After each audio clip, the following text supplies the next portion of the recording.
Now let us solve problem number 18th. A long cylindrical tube containing water is closed by equiconvex lens of focal length 10 centimeter in air. The long cylindrical tube, it's filled with water. At one end, it's closed by a lens.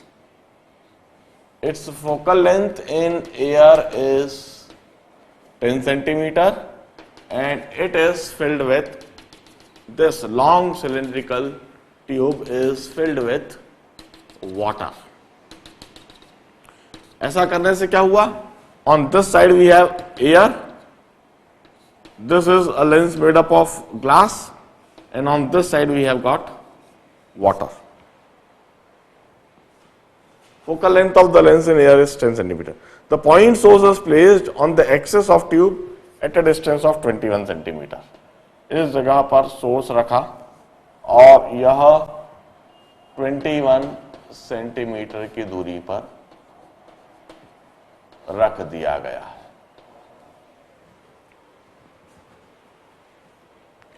Locate the final image. Refractive index of lens material is 1.5, glass है इसलिए, and water is 1.33. Now the simple problem in fact. सबसे पहले हम focal length of lens in air दिया हुआ है, उससे radius of curvature हम डिटरमाइन कर सकते हैं लेंस मेकर फॉर्मूला से। 1 upon focal length of lens in air is refractive index of lens upon refractive index of air minus 1 into 1 by R1 minus 1 by R2. So 1 upon focal length of lens in air is 10. Refractive index of lens is 1.5 upon 1 minus 1, 1 by R minus of minus R. So this gives me radius of curvature is also 10 centimeter. अब मैं क्या करता हूं, हम lens formula नहीं लगा सकते क्योंकि लेंस के दोनों तरफ मीडियम अलग अलग है, एक तरफ एयर है एक तरफ वाटर है। इसलिए यह जो सोर्स है, इस सोर्स की इमेज लोकेट करने के लिए लेंस फॉर्मूला नहीं लगाया जा सकता। हमें 2 बार कर्व्ड सरफेस रिफ्रैक्शन फॉर्मूला लगाना होगा।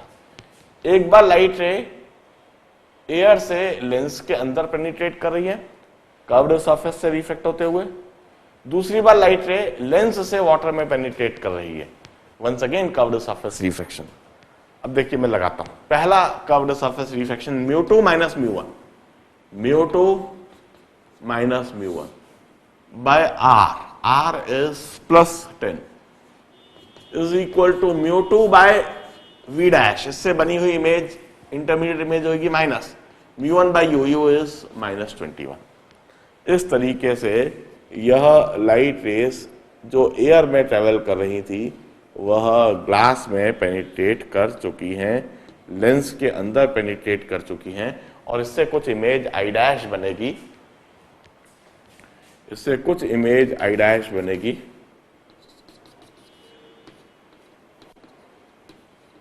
जो कि इंटरमीडिएट इमेज होगी वी डैश की दूरी पर, और यह दूसरे सरफेस के लिए ऑब्जेक्ट का काम करेगी। अब मैं once again curved surface refraction formula लगाऊंगा।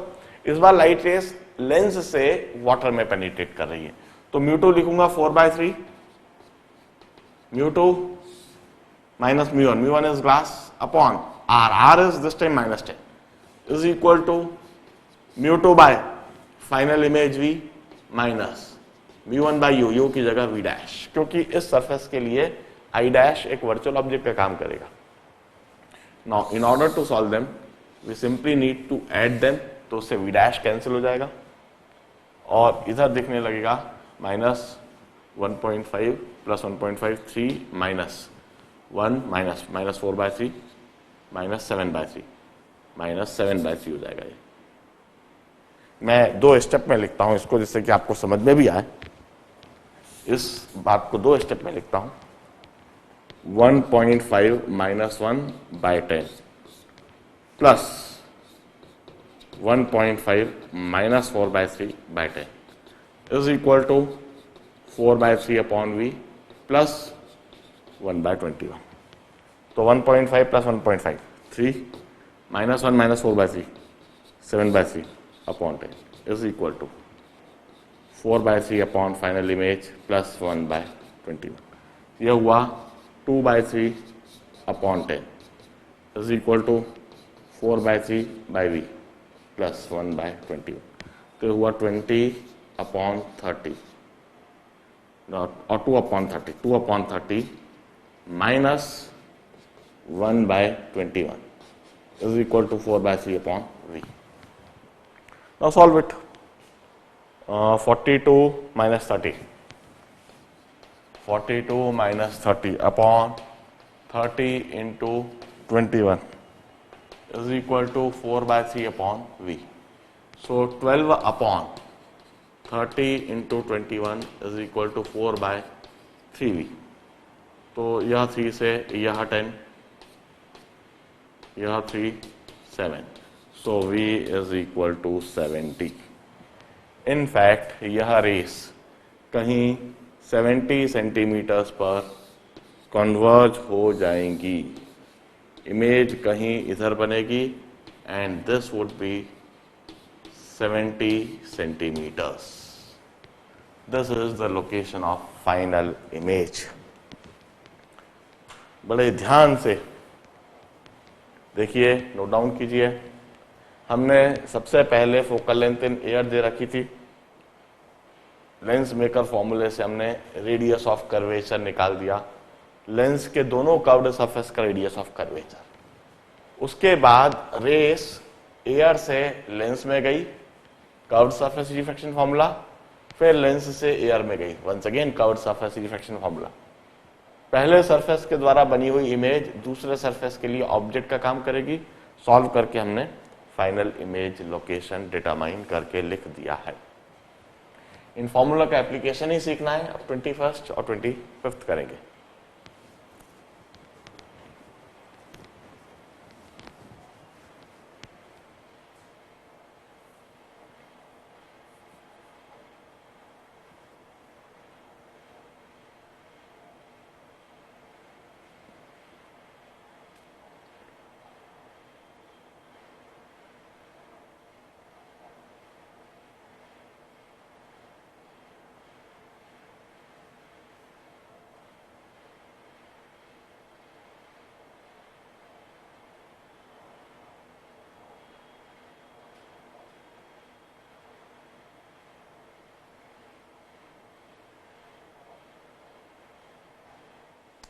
Now let us solve 21st problem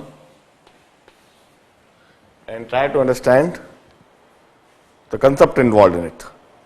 A convex surface of thin concavo-convex lens of glass of refractive index 1.5 has a radius of curvature 20 and concave surface have got radius of curvature 60. The convex side is silvered and placed at horizontal surface. See figure. देखिए, यह एक concavo convex lens है, यह concavo convex lens.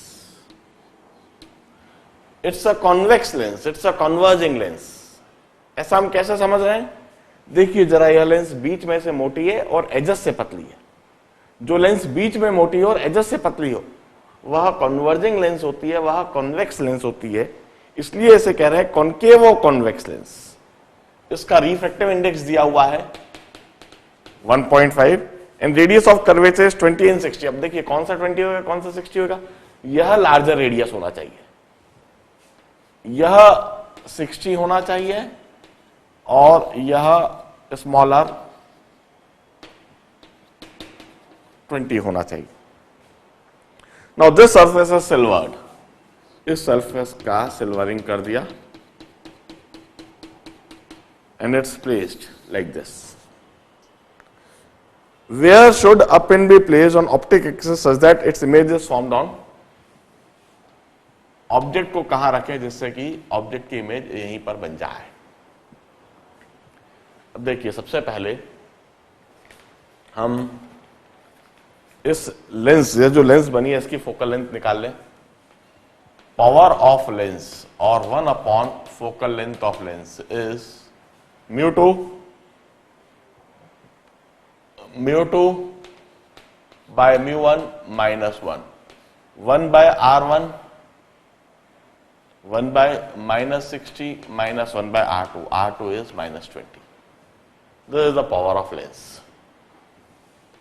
Power of lens or 1 by focal length of lens is 0.5 into 1 by 20 minus 1 by 60, or power of lens is 1 by focal length of lens. This is 3 by 60, 3 minus 1, 2 by 60, or 1 by 60. Focal length of lens is 60 centimetre. अब एक और बात, यह जो एक mirror बन रहा है, इधर एक मिरर बन रहा है, radius of curvature of mirror is -20. So focal length of mirror is r, radius of mirror by 2.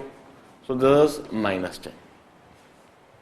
इधर जो एक मिरर बन रहा है, उस मिरर का पावर हम लिखेंगे -1 अपॉन फोकल लेंथ, और माइनस ऑफ -10 और 1/10. This is the power of mirror. अब हम कहेंगे यह जो सिल्वर्ड लेंस है, the power of silvered lens is power of lens plus power of mirror plus power of lens. So 1 upon focal length is 1 upon focal length of lens plus 1 upon minus fm plus 1 upon focal length of lens. So focal length of the silver system is 1 upon focal length of lens is 60 plus 1/10 plus 1/60. तो जरा देखिए, this is 6/60, 6 plus 1 plus 1, 8/60. 1 upon f is 8/60, or the focal length is 15/2, 7.5 centimetre. It's a concave mirror. यह एक system एक concave mirror का काम करेगा.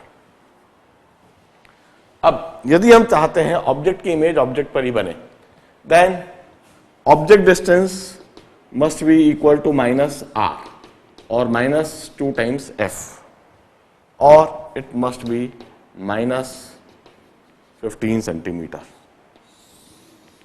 For image on object itself. Image for image on object itself. क्योंकि एक mirror का काम करेगा, और वह जो मिरर है उसके सेंटर ऑफ कर्वेचर पर ऑब्जेक्ट रखा जाए, मतलब r की दूरी पर रखा जाए, तो उसकी इमेज ऑब्जेक्ट पर ही बनेगी. This is part 1, answer to part 1. This is answer to part 1. अब दूसरा case, if concave part is filled with water of refractive index 4/3. अब इस भाग को समझेंगे. यह जो concave part है, इसको वाटर से फिल कर दिया. Now here we have got water. This is water.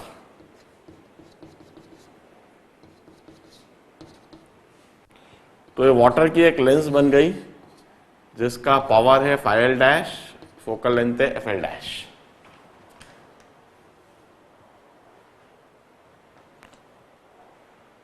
Refractive index 4/3. What distance should pin be moved so that image of pin again coincide with pin? अब देखिए, मैं कहता हूं, अब जो वाटर की एक लेंस बनी है उसका पावर φl', 1 upon fl', या fw, φw लिखता हूं मैं, तो φw fw, क्योंकि φ' में कॉम्बिनेशन के लिए इस्तेमाल कर दूंगा. वाटर की जो लेंस है उसका पावर, वाटर की जो लेंस है उसका focal length, it's refractive index of water bye 1, हम दोनों तरफ वाटर की लेंस के एयर मानते हैं, एक एयर गैप मानते हैं हम इस लेंस में और वाटर की लेंस में, 1/r1, r1 is infinity, minus 1/r2, r2 is minus 60.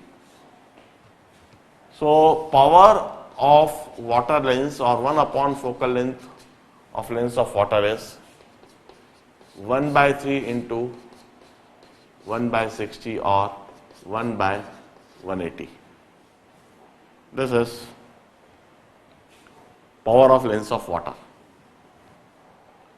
अब यह डिटरमाइन करने के बाद अब मैं कहता हूं, अब जो नया कॉम्बिनेशन बना है, इस कॉम्बिनेशन में वाटर की लेंस है, ग्लास की लेंस है, फिर मिरर है, फिर ग्लास की लेंस और फिर वाटर की लेंस। तो अब मैं नया कंसेप्ट कहता हूं,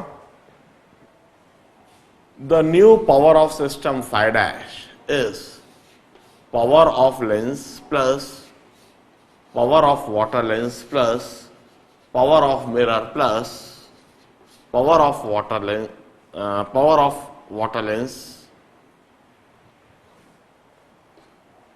प्लस, पहले पावर ऑफ, नहीं गलत कह रहा हूं, पहले पावर ऑफ वाटर लेंस लिखना चाहिए मुझको। पहले वाटर की लेंस से रिफ्लेक्ट होगी, फिर ग्लास की लेंस से रिफ्लेक्ट होगी, फिर मिरर से, फिर ग्लास की लेंस से और फिर फाइनली वाटर की लेंस से। ऑर्डर में सही बनाता हूं। This is the new power of system. So new power of system phi dash would be, मैं 1 अपॉन एफ डैश लिखता हूं इसको। मैं final 1 upon new power is 1 upon F dash is equal to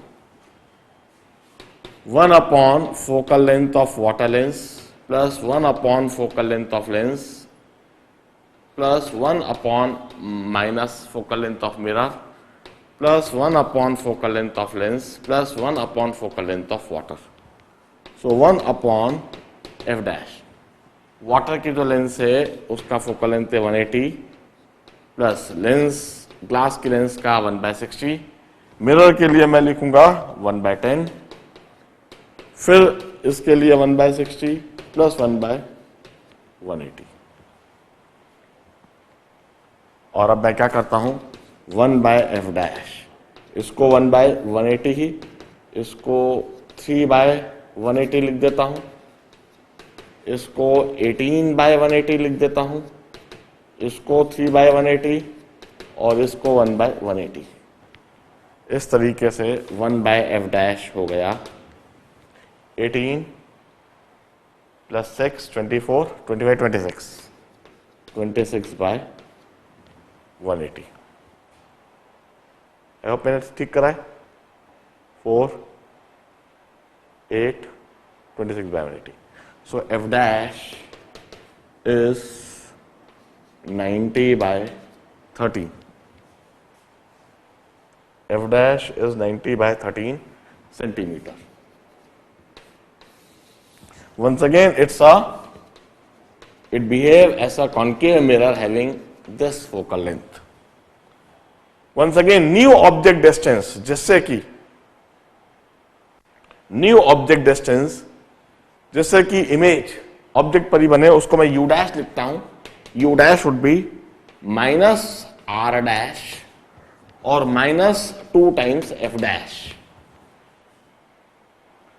-2 times f dash और -180/13 centimetre, -180/13 centimetre.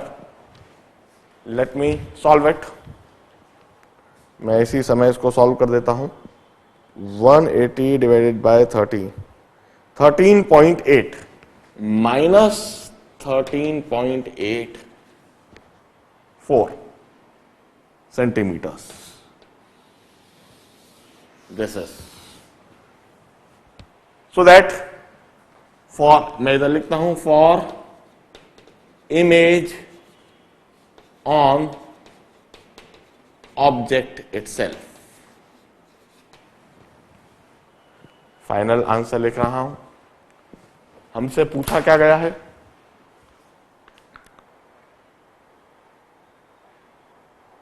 Find distance through it pin should be moved so that, पहले 15 था अब 13.8, तो मैं कहता हूं pin should be moved down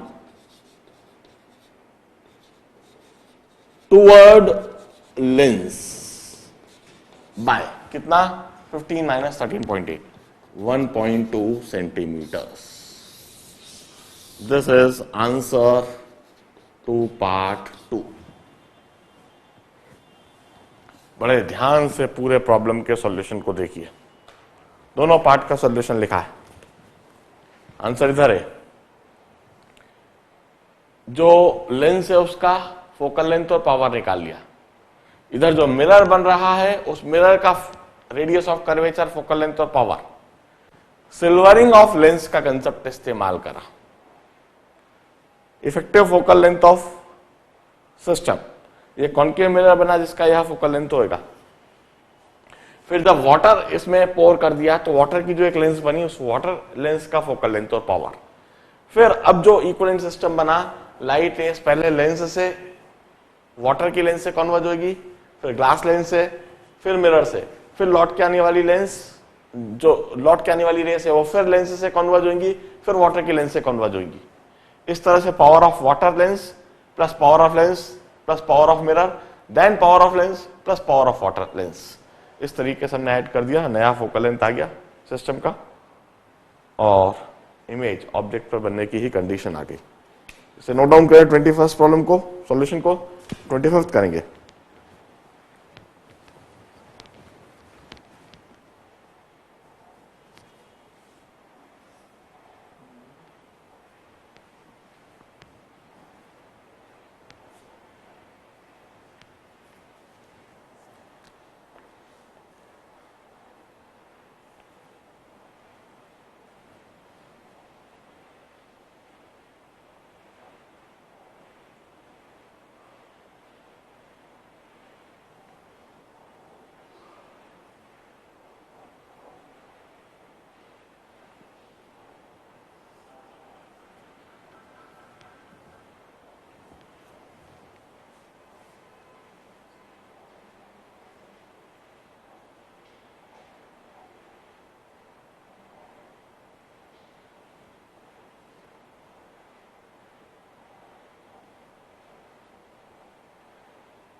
चलिए इस सेशन का मैं लास्ट प्रॉब्लम करता हूं, फिर हम एक ब्रेक ले लेंगे, फिर दोबारा आप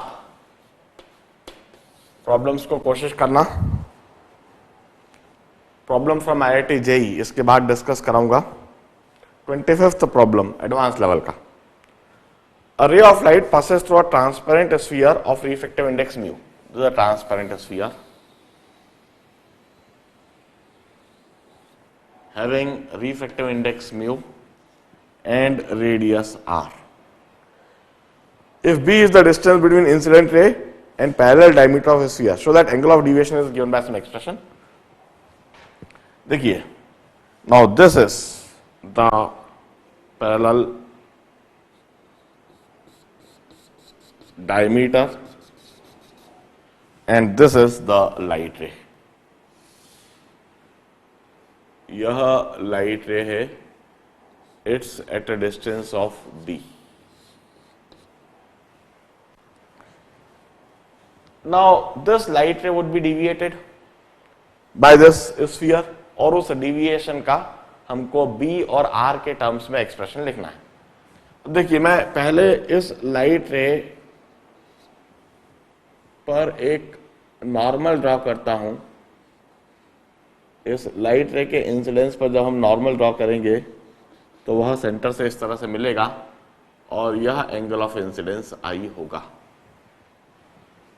यह angle of incidence i and this angle of incidence i वो इसके बराबर होगा कॉरस्पॉन्डिंग एंगल, और मैं उसे डिटरमाइन कर सकता हूं क्योंकि इधर से इधर तक यह B है और यह R है।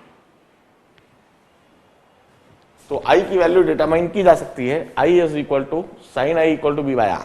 जरा देखिए, sine I equal to B by R।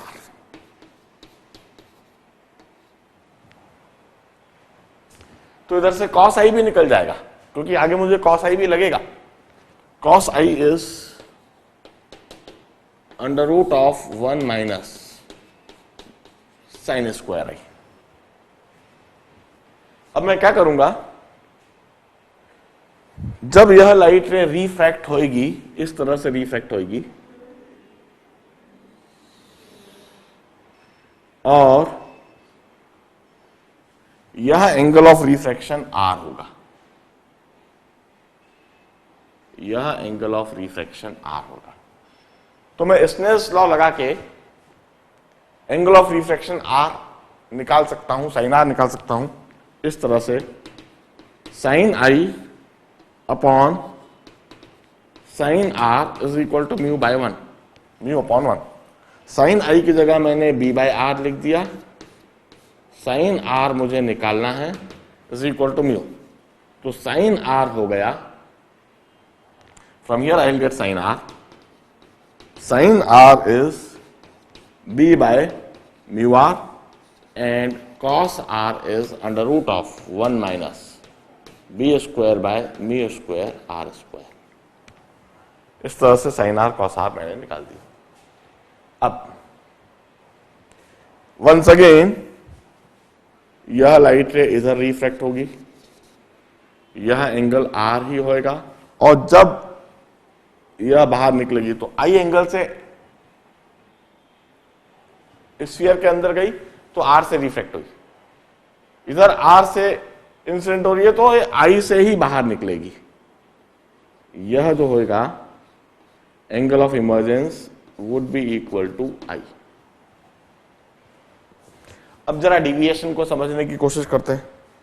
This is the original direction of light रे, this is the original direction of light रे, and this is the emerging direction of light रे। I will say this is the angle of deviation. This is the angle of deviation caused by this sphere. And this angle of deviation is external angle, it's interior to this I minus R, and this is also I minus R. So this angle of deviation is equal to I minus R plus sum of two interior angles, I minus R.